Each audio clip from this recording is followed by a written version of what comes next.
Mesdames et messieurs, très chers internautes, bonjour, bonsoir, suivant l'heure à laquelle vous allez nous suivre. Eh bien, aujourd'hui, nous sommes le 13 septembre 2025. C'est vrai, ça fait très longtemps qu'on ne s'est plus revu. Justement, on reprend, puisque nous sommes en train toujours de nous préparer pour pouvoir stabiliser notre plateau et notre structure afin de pouvoir vous fournir des informations de qualité. Et là, je suis très heureux de vous revoir aujourd'hui, comme je viens de le dire, le 13 septembre 2025. Nous allons partager l'actualité. Il y a tellement d'informations à partager avec vous et nous allons nous focaliser sur l'essentiel aujourd'hui et puis nous allons revenir avec d'autres numéros pour vous fournir toujours des informations de qualité, surtout des analyses objectives et scientifiquement démontrables et prouvables. Voilà. Qu'est-ce qui se cache derrière en recherchant la tête du président Tshisekedi? On va essayer d'analyser les enjeux. Pourquoi cela arrive? Est-ce que ce qui s'est arrivé à l'aéroport d'Enjil est un fait anodin ou bien euh, par hasard ou bien c'était quelque chose de planifié? On va vous démontrer ici noir sur blanc et qu'effectivement c'était pas un fait anodin mais quelque chose de planifié. C'est déjà nous alerter des choses que nous devons être très vigilants et alerter la République du Congo, surtout son peuple, si nous voulons rester indivisible et pouvoir continuer à exister et sauvegarder l'ordre constitutionnel tel qu'établi, nous devons être à la fois conscients, mais aussi mobilisés pour ne pas tomber dans ces pièges-là. Puisque un État fort, c'est un État qui travaille avec sa population ou son peuple, qui est à la fois conscient, mais aussi mobilisé. Et on va essayer de voir tout cela et comprendre qu'est-ce que nous devons faire. Alors, pour que nous puissions bien comprendre le sujet tel que nous allons l'aborder aujourd'hui, on va les décliner en plusieurs points comme nous avons l'habitude de les faire. Les habitués de nos émissions les savent déjà. On va aller point par point et analyser très calmement et puis vous allez comprendre. Le sujet principal, comme je vous ai dit, on va analyser qui veut la tête de Tshisekedi, pourquoi on cherche la tête de Tshisekedi maintenant là, qu'est-ce qui se cache derrière, quelles sont les vérités cachées par rapport à ce qui s'est passé, on va l'analyser. Mais bien avant cela, permettez-moi quand même de vous donner des analyses par rapport aux informations, aux actualités politiques en République démocratique du Congo. Parmi les sujets d'actualité, comme vous le savez, une délégation du gouvernement a été a été à Ouvira plus tôt. Donc, on va analyser cette délégation du gouvernement-là. Qu'est-ce qu'ils sont allés faire et pourquoi maintenant là, il fallait aller à Ouvira. Vous savez, il y a des informations, des discussions, mais aussi des contradictions, des controverses au niveau de Ouvira. Et la mission de la délégation du gouvernement, on va l'analyser. Et le deuxième point, Vital Kamerhe sur une chaise injectable. Pourquoi c'est là? On va analyser à la fois la problématique politique, mais aussi la procédure pour que un président ou surtout un membre de l'Assemblée nationale puisse être inversé. Voilà ce qu'on va analyser sur ce point-là. Troisièmement, on va effectivement maintenant analyser ce que nous qualifions d'une tentative d'assassinat du président Tshisekedi dès son retour du Kazakhstan. On va les analyser. Et aussi, on va se poser la question, quelles sont les leçons à tirer au regard de ce qui s'est passé? Et une autre information pour terminer très important, c'est l'acquisition des 3 drones chinois de 5e génération Winglook que nous venons d'acquérir. Et cette acquisition renforce vraiment effectivement euh, les mesures défensives de la République du Congo, surtout notre capacité de nous défendre et de contrôler notre espace aérien, parce que comme vous le savez, la guerre aujourd'hui, c'est une guerre technologique. C'est lui qui maîtrise son espace aérien, va maîtriser la guerre, il va contrôler son territoire. Et si nous voulons être plus puissants, c'est dans ces optiques-là que nous devons aller, c'est-à-dire que acheter des matériels, des combats, surtout des avions technologiques comme des drones, du contrôle de l'espace aérien, et ça va nous permettre de pouvoir imposer notre loi et puis être maître de notre territoire et recouvrir l'intégrité du territoire de la République démocratique du Congo. Voilà ce qu'on va analyser aujourd'hui. Très chers internautes, revenons-en maintenant au sujet tel que nous les avons présenté aujourd'hui. On va aller très calmement, méthodiquement et pour que nous puissions comprendre les sujets. Vous avez suivi qu'il y a une délégation du gouvernement qui est arrivée à Ouvira. Comme vous le savez, il y a le général Yassita qui est très controversé et qui la population et les Oiselons l'accusent de ne pas être loyal au regard de la République du Congo, et il serait rwandais. Et c'est comme ça que la population et les Oiselons ne voulaient pas de lui, alors que le président Tshisekedi l'avait nommé effectivement comme étant le chef d'état-major, les commandants second de la 33e région militaire de ces côtés-là et qui devrait contrôler cette zone. Et cela a posé effectivement des problèmes sérieux. Et les gouvernements voyant cela, dans la stratégie du gouvernement, puisque vous devez savoir une chose, la diversion dans la tactique militaire ou bien dans technique de renseignement est un élément capital que nous devons être très prudents. Vous allez voir que dans toutes ces discussions, des débats, qu'on ne veut pas de ceci, de cela, il se pourrait qu'une diversion se crée et que nos ennemis nous surprennent. C'est pour cette raison-là, il fallait effectivement qu'il y ait une délégation du gouvernement aille palper du doigt les vrais problèmes, les vraies causes, comprendre vraiment les enjeux afin de pouvoir fournir des informations à la hiérarchie, des informations qui soient précises, puisqu'il s'agit ici des questions délicates, des questions sensibles qui touchent à la sécurité et à l'intégrité du territoire de la République démocratique du Congo. Donc, nous sommes à la fois infiltrés, mais aussi agressés par le Rwanda et ses supplétifs, et que maintenant là, c'est de l'expérience que l'on apprend, on se relève lorsque l'on commet des erreurs. Là, nous avons perdu Bunaganda, Goma et Bukavu, ainsi que certaines localités environnantes. Et donc, nous devons maintenant nous organiser pour que nous puissions non seulement sécuriser là où nous sommes, mais aussi récupérer nos territoires que nous avons perdus. Et voilà que cela étant, et le gouvernement est arrivé là-bas, nous avons suivi que cette délégation a été conduite par le VPM Jacquemain Chaban, les très excellents excellence ministre de l'Intérieur, le VP Maître Jacquemain Chaban. Et dans la délégation, nous avons trouvé les très célèbres également, l'excellence ministre délégué en charge des anciens combattants à la défense, donc l'honorable Eliezer Tamboué, et il était dans la délégation. Si vous avez suivi les images, vous allez voir qu'il a été ovationné par la population, les militaires, puisqu'ils savent le combat qu'il est en train de mener.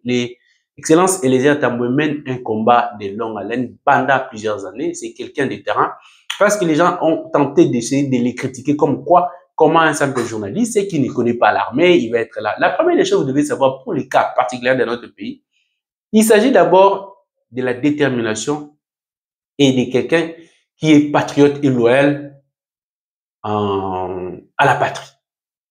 Eliezer Tamboué, il ne fait aucun doute que c'est un patriote, quelqu'un de très déterminé et qui est confiant et qui peut apporter quelque chose pour la communauté du Congo. Et le ministère qu'il occupe n'est pas le moindre, parce que certains pensent que c'est des moindres, c'est quelque chose qu'on a créé pour un cadeau. Non, je voulais ici rappeler à l'opinion tant nationale qu'internationale que le ministère, surtout la fonction du ministère délégué, c'est quelque chose qui est constitutionnel, prévu par la Constitution et loi de la République. Mais aussi, on peut que mettre un ministre pareil lorsqu'il s'agit d'une nécessité, d'une urgence. Puisque là, il s'agissait de la carrière des militaires. Comme vous le savez, que la jeunesse congolaise devait être mobilisée, sensibilisée à intégrer l'armée. Pour que cette jeunesse-là puisse intégrer l'armée, c'est comme dans tous les services, tous les travaux qu'on aimerait faire, on regarde d'abord quel sera mon sort lorsque je serai à la fin de ma carrière. Et le ministère qui va gérer, aussi nous, le département qui va gérer l'excellence ministre Eliezer Tamboué, c'est ce ministère-là qui va donner la chance, surtout la volonté, la bonne volonté, qui va créer de l'émulation dans les chefs de la jeunesse de pouvoir intégrer l'armée. Les traitements des anciens combattants. Les gens qui ont combattu pendant plusieurs années, comme vous avez suivi tout ce qui, lorsqu'il est arrivé à ouvrir, la première chose, il est allé rendre visite, ou bien rendre hommage aux soldats, le commandant des militaires qui étaient décédés depuis 1982. Et c'était parmi les gens qui ont allé défendre les couleurs de la République du Congo en défendant la République du Congo à l'extérieur dans un pays étranger.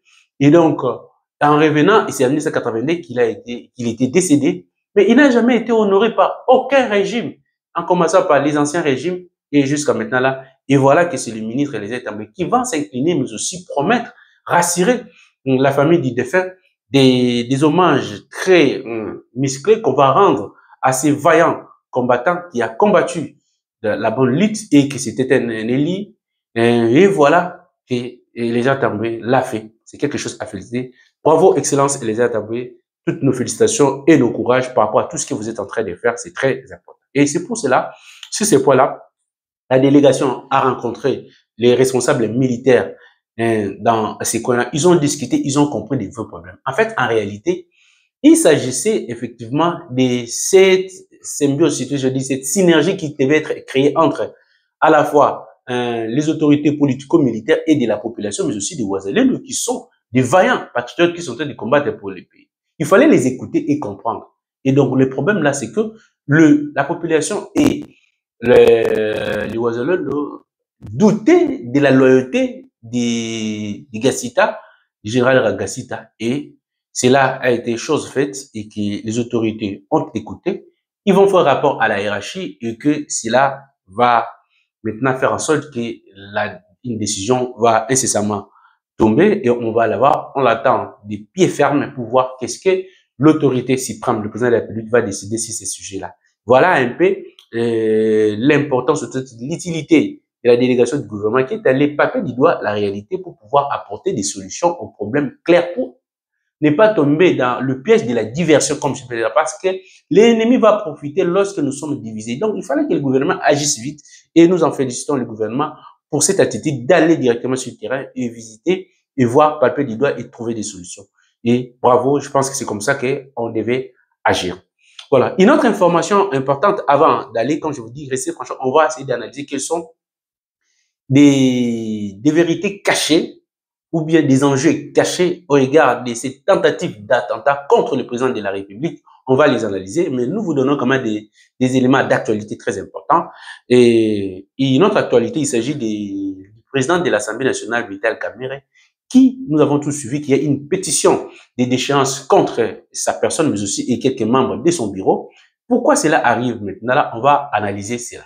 Très cher Antoinette, mais avant d'aborder vraiment le contenu de cette problématique, je voulais quand même rappeler à tous nos auditeurs, comme vous le savez, notre émission a un caractère pédagogique aussi d'information, mais aussi de formation. Donc, vous devez savoir que lorsqu'on parle d'une pétition de déchéance, ce n'est pas à confondre avec une motion de défiance. Donc, une pétition de défiance, c'est justement lorsqu'il s'agit, c'est un problème interne, c'est un outil interne que les députés peuvent utiliser pour pouvoir inverser, surtout déchoir un membre du bureau de l'Assemblée nationale, et il s'agit bien de cela. Et contrairement à une motion de défiance qui est une procédure qui vise à faire tomber tout un gouvernement lorsque celui-ci ne rencontre plus les desiderata de l'Assemblée nationale, comme vous le savez, que c'est l'Assemblée nationale qui investit le gouvernement. Pourquoi c'est là justement? Parce que l'Assemblée nationale est l'émanation du peuple. Donc, c'est par l'entremise de l'Assemblée nationale que le peuple décide du sort qui devrait revenir à un gouvernement. C'est là pourquoi, justement, parce que l'autorité budgétaire, c'est l'Assemblée nationale, et que le gouvernement qui conduit la politique de la nation, bien qu'en concertation avec le président de la République, le président de la République étant irresponsable politiquement devant l'Assemblée nationale, il ne peut pas être entendu en Assemblée nationale sur le gouvernement. C'est pour cette raison que le gouvernement dépend, en fait, en réalité, de l'Assemblée nationale qui est l'émanation de la population. C'est pour cette raison-là que les députés nationaux sont mis en première position par rapport à cela. Et donc, c'est ça la différence à une pétition de déchéance et une motion de défiance. Une pétition de déchéance concerne les membres du bureau de l'Assemblée nationale, tel que les cas qu'on va développer aujourd'hui. Et une motion de défiance, il s'agit d'une procédure pour faire tomber un gouvernement. Voilà ce que nous pourrons vous dire déjà en anglais pour vous donner quand même quelques informations. Et comment cela se passe? Vous devez savoir que pour une pétition de déchéance puisse être effective, parce qu'on peut bon crier, mais nous devons vous informer comment cela se passe. Donc, il faut déjà qu'il y ait un tiers des membres composant l'Assemblée nationale puissent signer cette pétition de défiance des déchéances plutôt. Les 1 tiers, ça signifie donc 125 députés déjà sur 500 députés qui existent. Et là, au regard des informations que à notre possession, donc les signataires seraient déjà à 200. Donc, ce qui signifie que lorsqu'ils seront débat à la rentrée parlementaire, et cela ne poserait pas problème en termes de quorum parce qu'on dépasserait déjà le quorum des 1 tiers tel que le veut le règlement intérieur de l'Assemblée nationale, donc 125 députés nationaux. Et donc, maintenant là, le délai, c'est qu'il faut 72 heures pour que cela puisse être effectif, c'est comme ça, et être examiné. Et après examen, pour que maintenant un membre de l'Assemblée nationale puisse être investi, puisse tomber, pour être simple, il faut une majorité absolue de votants qui vont voter pour la déchéance des membres du bureau et cela va devenir effectif. C'est-à-dire, lorsqu'on parle de la majorité absolue, ça signifie la moitié plus une voix. Donc, puisqu'on a 500 députés, il faut 251 députés pour que le membre de l'Assemblée nationale, sinon le bureau de l'Assemblée nationale puisse tomber. Donc, voilà, c'est comme ça que ça va se passer et voilà des choses que ça. Maintenant, venons-en au problème. Quel reproche-t-on exactement au président Vital Kamerhe? On lui reproche de la malversation, de la mauvaise gestion financière et puis de l'autoritarisme au sein de l'Assemblée nationale, n'accordant pas assez des valeurs aux députés et les députés en ont marre. C'est pour cela on l'accuse. On l'accuse également de la mégestion telle que l'on a analysé cela, mais bien entendu, et le bureau de l'Assemblée nationale a essayé de donner aussi ses réponses, mais ces réponses-là n'ont pas encore convaincu les députés pétitionnaires, le frondeur, comme on les appelle, et donc on attend la rentrée parlementaire pour voir l'issue de cette pétition de déchéance contre le bureau de l'Assemblée nationale, particulièrement du président de l'Assemblée nationale et quelques membres du bureau, effectivement. Donc, on va suivre ça à la lettre. On attend, c'est 15, c'est la rentrée parlementaire. On va voir comment ça va se passer. On reviendra vers vous pour vous dire des choses. Politiquement, maintenant, c'est quoi les problèmes? Est-ce qu'il y a une crise entre le président de la République et Vital Kamerhe, le président de l'Assemblée nationale? Officiellement, ça semble être non. Mais officieusement, on ne sait pas s'il y a des climats de tension entre les alentours, soit l'entourage du président de la République et du président Vital Kamerhe. Et les gens, certains estiment que Vital Kamerhe prend trop de place, il est trop influent, et les autres pensent que le passé de Vital Kamerhe et ses positions tranchantes contre la vision du chef de l'État posent problème, et cela pourrait créer de l'ombrage par rapport aux décisions que le président de la République souhaiterait prendre. Et donc, il n'est pas la bonne personne au perchoir de l'Assemblée nationale. Bon, tout cela, ce sont des accusations. On va voir qu'est-ce que l'Assemblée nationale, la plénière, déciderait pour le sort du bureau de l'Assemblée nationale. On va le suivre dans le détail pour voir comment cela se passe. Donc, mais clairement, effectivement, les positions de Vital Kamerhe posent problème, mais aussi sa crédibilité. On va voir si cela va aboutir ou pas. Voilà, tel est le contour du dossier contre Vital Kamerhe. On va les suivre, on va voir ensemble avec vous qu'est-ce qui va arriver.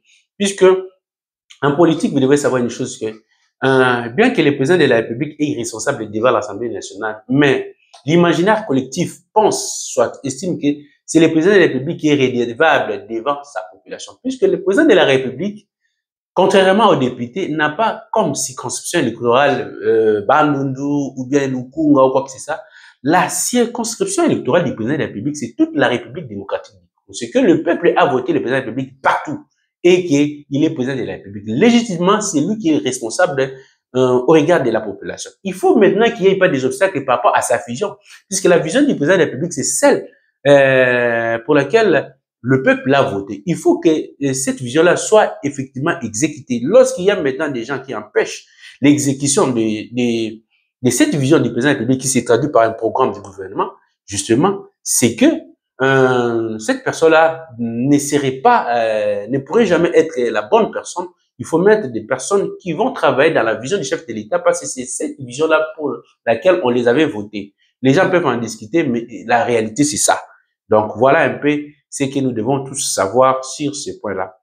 Et c'est très important. Maintenant, venons-en maintenant à cette problématique de l'avion du président de la République qui aurait été retardé pendant plus ou moins 40 minutes en l'air, faute de l'électricité, mais aussi des contacts qui pourraient être établis entre l'avion, mais aussi avec la tour de contrôle, c'est qui est quelque chose de très grave.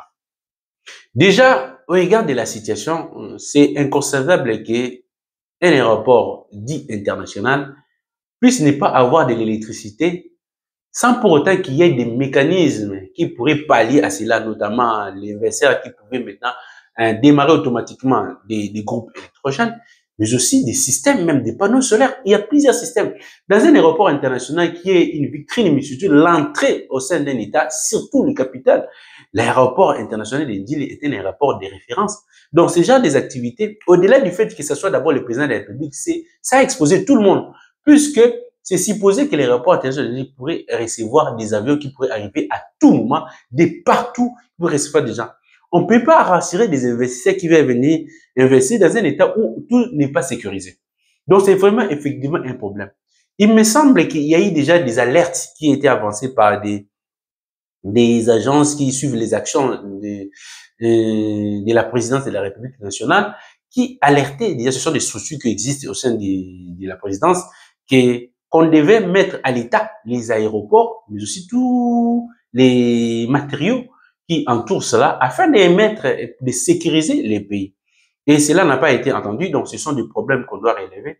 Mais lorsqu'on essaie d'analyser maintenant les accusations, surtout des sanctions que le DG a infligées contre le gérant de l'aéroport, tout cela, on voit des contradictions dans la lettre, des choses qui équerrent un peu, hein, que comment se fait-il qu'on peut maintenant là accuser qu'on aurait acheté des investisseurs qui ne soient pas de qualité telle qu'on l'avait demandé. Dans un aéroport, vous prenez des choses à la légère. Je pense que c'est mérité que tous ces gens-là soient arrêtés, non seulement arrêtés, mais on doit enquêter très sérieusement. Là, il s'agissait de la vie du chef de l'État. Et pourquoi on dit que cela n'est pas anodin? Effectivement, c'est quelque chose de planifié. Au regard des informations qu'on essaie de avoir, je dis bien au conditionnel parce que ce sont des informations, mais aussi des analyses objectives. Le président de la République a effectué un voyage au Kazakhstan, Astana, sur des questions très délicates. C'est quoi il s'agit? Il s'agit ici d'un problème majeur que le président de la République a cherché à aller pallier de lui-même, justement, d'une entreprise RG, qui est une entreprise qui est gérée surtout par les Kazakhstan. Et donc, c'est une entreprise qui a vraiment des parts importantes des minéraux stratégiques en République démocratique. Et au regard des différents, par exemple, du code minier qui a été pris, cette entreprise-là s'est retrouvée en conflit avec le gouvernement de la République du Congo. Bien que ce code minier a été promulgué à l'époque de l'ancien président de la République, mais l'application effective de ces codes miniers, c'est le gouvernement Tshisekedi qui l'applique très sévèrement. Et cette application-là a créé des tensions, notamment avec l'entreprise ERG, qui est des Kazakhstan. Et donc, cela ne permettait pas. Alors que lorsqu'on analyse cette entreprise-là, on trouve qu'il y a des parts très importantes du président rwandais et quelques membres du mouvement rebelle qui sèment terreur et désolation de la partie est de la République du Congo. Ça permet des financements et cela a causé préjudice. Et maintenant, on a vu le président rwandais aller au Kazakhstan, non seulement pour rassurer ses partenaires que si il pourrait avoir pour aller vendre illégalement des minéraux stratégiques en première et la première moitié du Congo et pour acheter des outils de combat, des armes, tout ça là, au niveau des Kazakhstan et de continuer à agir ainsi. Le président Tshisekedi, ayant vu cela de loin, il est allé de lui-même pour pouvoir couper l'herbe au pied, comme on dit, afin de ne pas empêcher maintenant des financements illégaux des Kagame qui financent, qui vont continuer à financer des mouvements rebelles, mais aussi et quelques membres des mouvements rebelles dans la partie est de la République du Congo. Cela n'a pas plu aux détracteurs de la République du Congo, non seulement des Rwandais, des multinationaux, tous ces gens qui sont derrière. Et au retour du président de la République, on voit cela, on trouve qu'il y a une main noire derrière qui empêche. Et parmi les arrestations, au regard, à part des arrestations qu'on a vues des autorités gérant des établissements publics qui en matière, mais il y a certaines personnes, semble-t-il, qui sont arrêtées dont leurs identités ne sont pas encore révélées. On attend des sources, surtout officielles, qui vont nous communiquer là-dessus. Et au regard des éléments qu'on analyse, c'est-à-dire qu'on trouve que cette corrélation entre le fait que Tshisekedi aille plaider la cause de la République du Congo pour que maintenant le Kazakhstan puisse traiter directement, qu'il n'y ait pas des intermédiaires. Donc, c'est quelque chose qui n'a pas plu à beaucoup de détracteurs. Et notre problème qu'on a accusé aussi, cette entreprise ERG, c'est qu'il accordait 99% de la main-d'œuvre aux sous-traitants étrangers. Parmi ces entreprises sous-traitantes, des sous-traitants étrangères, figurent beaucoup des entreprises, des Kagame et de certains mouvements rebelles. On parle même de l'ancien président de la République. Donc, cela leur permettait maintenant de s'enrichir et de continuer maintenant à financer des guerres dans la partie Est. Et le président de la République est allé couper l'herbe au pied et cela ne les a pas plu. Et d'où on trouve aussi la même mise des Kagame, comme on le constate, c'est que les habitués qui vont descendre souvent à l'aéroport d'Indil, on constate effectivement que la plupart des gens qui sont dans l'aéroport, dans des postes de commandement partout là, ce sont des gens qui ne sont pas effectivement vraiment, qui ont des nationalités douteuses. Donc, on ne comprend pas exactement qui les avait embauchés. Donc, il faut vraiment que les gouvernements puissent passer de fond en comble toute le main-d'œuvre, surtout des embauchés au sein de l'aéroport, de la RVA et tous les services de sécurité là-bas de l'aéroport pour pouvoir identifier qui fait quoi exactement. Puisque si on ne le fait pas, un jour, ces problèmes aussi peuvent devenir très graves. Nous devons savoir qu'il s'agit ici de la sécurité. Les gens cherchent la tête de Tshisekedi parce que maintenant, là, si Tshisekedi tombe, je vous dis qu'on va plonger dans une instabilité qui ne dira pas ce nom. Et donc, ça sera même le risque tout de suite des balkanisation et des divisions du pays parce que ces gens-là savent que le président Tshisekedi est en train de chercher comment maintenant mettre de l'ordre pour qu'il y ait une certaine continuité des services de l'État. C'est-à-dire que garder l'ordre constitutionnel, continuer comme ça, mettre de l'ordre. C'est-à-dire que réviser notre constitution, créer une constitution adaptée aux réalités de la République du Congo que le Congolais devrait contrôler et sécuriser la fonction de la magistrature suprême. Qui peut devenir président de la République du Congo? Organiser les services de renseignement, ça sera très important. Vous devez savoir une chose que la RDC peut se transformer ou soit transformer ses vulnérabilités en force si elle se prépare et puis avec intelligence, si je peux le dire ainsi. Donc, il faut se préparer avec intelligence, voir à ce que nos détracteurs des multinationales, c'est-à-dire que le risque, que ce soit les États-Unis, l'Union européenne, la Russie, la Chine, on ne peut pas leur donner totalement confiance. La confiance devait revenir à nous-mêmes, en nous organisant nos services de renseignement, de sécurité et surtout nous équiper effectivement, chercher, diversifier nos partenaires, les gens qui peuvent être transparents, vrais avec nous, nous fournir ce que nous avons besoin. Nous avons besoin de la formation, mais aussi des outils militaires, des capacités de haute technologie pour sécuriser à la fois nos frontières, nos aéroports, nos sites stratégiques et pouvoir transformer ici à l'intérieur. Voilà un peu des problèmes qui posent énormément de problèmes que nous devons tirer profit pour ne pas sombrer sans limite, puisque là, le Congo est en train de se relever. Le président de la République va nous représenter partout pour pouvoir rassurer des partenaires et traiter directement, empêcher qu'il y ait des intermédiaires entre nous, la première partie du Congo, et puis des pays qui viennent s'installer en France. Que ces gens-là, des multinationales, des investisseurs, des États, puissent traiter directement avec le gouvernement du Congo, le gouvernement de la République démocratique du Congo. Cela va nous permettre de contrôler nos richesses et tout ce qui va avec. Voilà ce que nous pourrons dire. Maintenant, quelles sont les leçons à tirer sur ces points-ci? La leçon à tirer, c'est que, la première leçon, c'est que nous devons savoir que nous sommes seuls. Et que nous devons comprendre que ça sert à rien pour nous, la République du Congo, de continuer à nous diviser. Ce qui est très important ici, c'est de nous unir pour pouvoir bouter les ennemis. Nous sommes agressés, nous sommes infiltrés.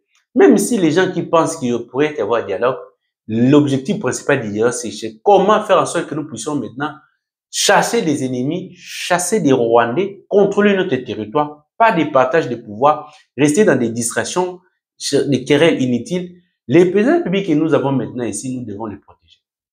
Nous devons les protéger parce que nous les savons tous. Que ce soit les gens qui sont dans l'opposition, même dans la majorité, on sait que le problème, c'est pas le président Tshisekedi. Tshisekedi, c'est un patriote qui vit la République. On est en train de lui mettre des crocs en jambes, des bâtons dans le roues pour qu'il ne puisse pas réussir, afin que ces gens-là continuent toujours à nous manipuler, à manipuler la population. Ils maîtrisent la communication. Nous devons maintenant maîtriser notre communication. Voyez-vous que nous avons la RTNC, donc partout on n'a pas des émetteurs. Nous sommes en train de faire des émissions à la RTNC, très important que je salue, Bendele Kouyaté. Est-ce que cela arrive au fin fond? Puisque beaucoup de RTNC dans nos provinces n'ont pas assez d'émetteurs pour pouvoir capter. Comment l'information peut arriver dans la source? On peut beau faire des choses ici, mais si la population n'est pas sensibilisée jusqu'au fond, on ne pourra pas avoir des résultats escomptés. Il faut que toute la population soit sensibilisée, d'où l'information doit arriver. Comment l'information peut arriver? C'est que il faut qu'il y ait des canaux de communication. Entre autres, le RTNC devrait émettre partout. Des émetteurs, il me semble que ça coûte que 12 000 $. Le Congo ne manque pas 12 000 $ pour acheter autant d'émetteurs que nous avons besoin. Donc, voilà ce que nous pourrons dire aujourd'hui. Et puis, vous devez savoir que ce qui est important, effectivement, que le gouvernement est en train de travailler dans ce sens-là. Puisqu'au moment où je vous parle que la République du Congo vient d'être dotée de 3 drones de surveillance aéronautique et des 5e génération, ce sont des drones essentiels pour la surveillance de l'espace aérien. Comme je vous disais que celui qui contrôle son espace aérien, il contrôle tout. Puisque là, si on vous mate sur le plan aérien, vous ne pouvez rien faire. Puisqu'au sol, c'est quelque chose d'important, mais l'espace aérien, c'est quelque chose de très important que nous devons. Et ces 3 drones vont renforcer maintenant la sécurité, ou surtout la capacité opérationnelle de nos phares d'essai, mais aussi des Ouazalendo, mais aussi tous nos services de renseignement pour pouvoir avoir des informations en temps réel et contrôler, empêcher que nos ennemis puissent avancer, mais aussi chercher à mettre des obstacles pour que nous ne puissions pas comprendre qu'est-ce qui se passe. Et ces 3 drones, ce sont des 3 drones chinois qui vont renforcer des drones que nous avons déjà acquis de la Turquie. Ça, ce sont des drones maintenant de 5e génération. Et tout de suite, quand on a vu ces drones-là, on voit que nos ennemis sont dans les palpitations parce qu'ils ne comprennent pas. Mais comment ces gens commencent maintenant à se retrouver? Voilà à peu près ce qui se passe. Donc, ces drones de 5e génération, ce qu'on appelle des Winglook, ce sont vraiment des drones de qualité qui peuvent transporter autant même des munitions et ayant des caméras partout. Donc, ça va nous permettre vraiment de surveiller. C'est vraiment un vrai renforcement des capacités. Chapeau bas au gouvernement. Nous devons continuer ici si nous voulons vraiment réussir et surtout garder la République du Congo avec toutes ces frontières que nous devons maintenant là. Donc, nous devons tous agir ensemble. L'unité est un élément essentiel. Associé à la société civile, la population, le Ouazalendo, tous nos services de renseignement, nous devons être ensemble pour pouvoir parler le même langage afin de pouvoir bouter les ennemis. Les églises, nous devons être ensemble. Si nous sommes des patriotes, nous devons voir la vraie vérité, c'est que nous sommes agressés, non seulement par des Rwandais, tout ça, là, des multinationales, des grandes puissances qui ne veulent pas que la République du Congo puisse rester dans ces formats, et c'est parce qu'ils savent. Avec tout ce que nous regorgeons comme richesse, comme potentialité, si nous nous organisons ensemble, nous serons une puissance dans la région, des Grands Lacs, en Afrique et dans le monde. Voilà ce que nous pourrons dire aujourd'hui. Mesdames et messieurs, très cher Antoine, je suis très heureux de revenir encore après un bon moment où nous sommes en train de nous préparer pour pouvoir vous fournir des informations de qualité. C'est vraiment un réel plaisir de vous revoir. Si c'est pour la première fois pour vous de participer à nos émissions, ce que nous vous demandons, c'est de vous abonner, de cliquer sur la cloche de notification pour ne rien rater, mais aussi et surtout de faire une large diffusion des émissions afin que nous puissions être vus par plus d'une personne. Ça nous fera énormément plaisir. Ça sera pour vous une manière pour vous de nous aider à continuer à interagir avec vous et de transmettre nos informations que nous avons à notre disposition. Et donc, moi, je vais me présenter. Je suis Guylain Mikobi, je suis juriste et publiciste de formation, expert en négociation et en commerce international. Je suis diplômé en ressources humaines. Et voilà, il me reste qu'à vous souhaiter toutes les bonnes choses du monde. Que Dieu vous bénisse et je vous dis à la prochaine.